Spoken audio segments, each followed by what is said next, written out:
अहोई अष्टमी की ढेरों सारी शुभकामनाएं सभी माताओं बहनों को।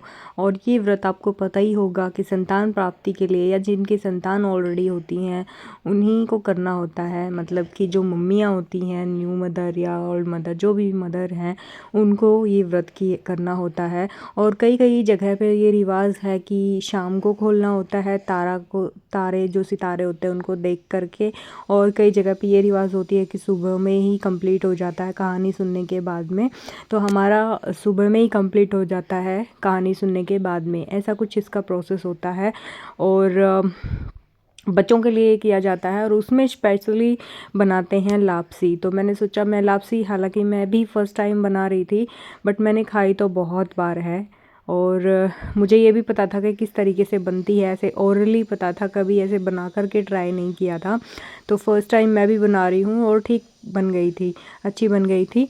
तो सबसे पहले क्या करना है, एक अलग से आप कढ़ाई भी ले सकते हैं या कुछ भी डीप वगैरह ऐसा हुआ पतीला वगैरह, तो वो ले सकते हैं। उसमें पानी उबालने के लिए चढ़ाना है।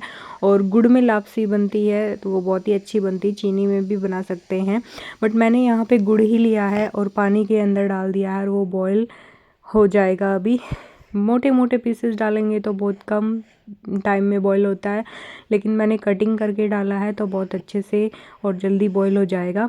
दूसरी साइड मैं आटे को सेक ले रही हूँ। इसमें घी मैंने बिल्कुल नहीं डाला है। हलवा जब भी बनाते हैं तो उसमें पहले घी डालते हैं फिर आटा सेका जाता है। इसमें घी नहीं डलता है, इसमें सिर्फ़ और सिर्फ आटा डलता है और आटा ही सेकना होता है।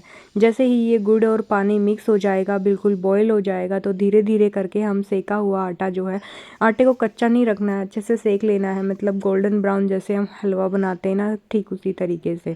फिर हम इसके अंदर थोड़ा थोड़ा करके मिक्स करेंगे और चलाते जाएंगे, क्योंकि इसमें लम्स नहीं होने चाहिए, गुठलियाँ नहीं होनी चाहिए। हालांकि मेरी स्टार्टिंग में थोड़ी सी हुई थी क्योंकि मैंने थोड़ा बहुत कम इसको चलाया था, और बाद में ऐसे धीरे धीरे धीरे धीरे वो कम होती चली जाती हैं। जो आप चलाते जाओगे, गुठलियाँ अगर हो भी जाती हैं तो उनको फोड़ लेना है।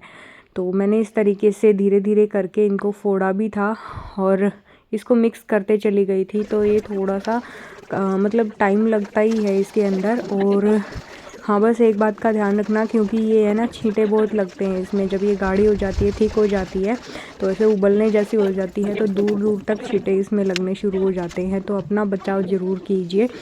तो इस तरीके से मैं इसको फोड़ते हुए गुठलियों को और जो भी लम्स थे उनको निकालते हुए इसको चला रही थी और बना रही थी। तो इस तरीके से कुछ बनती है लापसी।